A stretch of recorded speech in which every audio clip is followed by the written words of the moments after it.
Kimchi Chino! 오빠,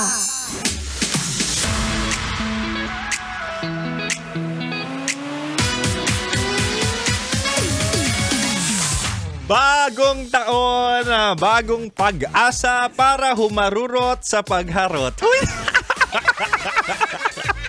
2026 mahal ay talaga nga namang January pa lang pero dapat inuumpisahan mo na ang iyong game. 'Di ba? Game face on ka na dapat lalo na kung ayaw mong magpasko at magbagong taon na naman na malamig ang iyong love life. Huwag ka natutulad sa akin. Anyway, mahal.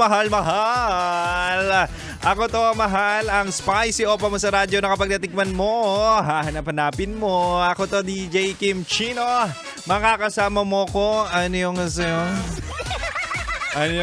Kim Chino yung nila? Oo. Makakasama mo ako 69 tayo, 6 to 9 p.m. Ako ang iyong malalasap. Ako ang iyong makakasama sa iyong pagdadrive, di ba? Karamihan dyan matatraffic kasi traslasyon. Ako ang iyong makakakwentuhan at ako ang iyong mapapakinggan sa ayaw at sa gusto mo talaga. Ako ang iyong makakasama, mahal.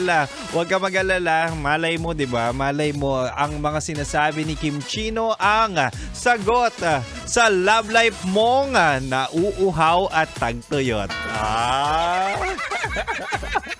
Anyway, mahal. Since speaking of New Year, eto na nga, no? Speaking of New Year, tapos wala ka pang jowa, tapos nalulungkot ka na, naboboard ka na, kailangan mo na i-step up ang mga technique mo lalo na sa pakikipag-date ba, 'di ba?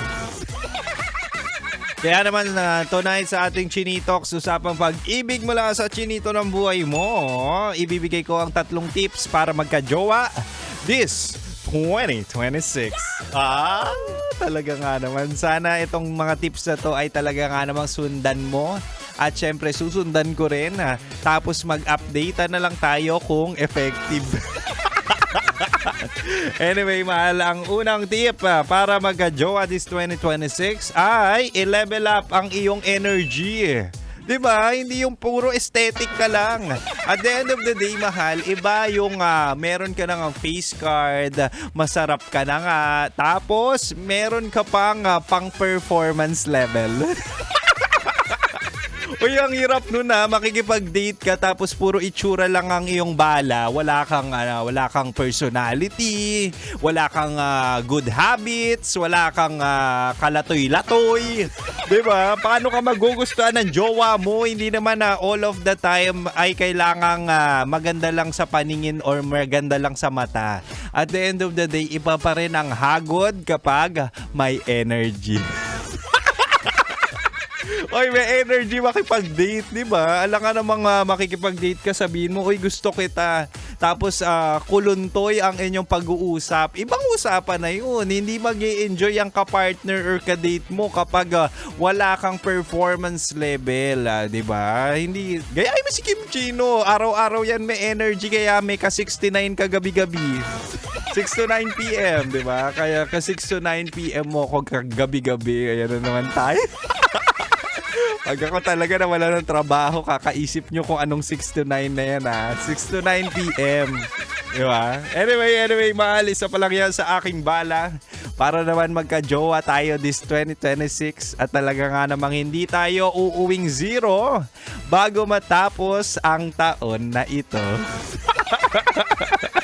Anyway, mahalagang 9 p.m. pa ako. But for now, balik muna tayo sa rakrakan music.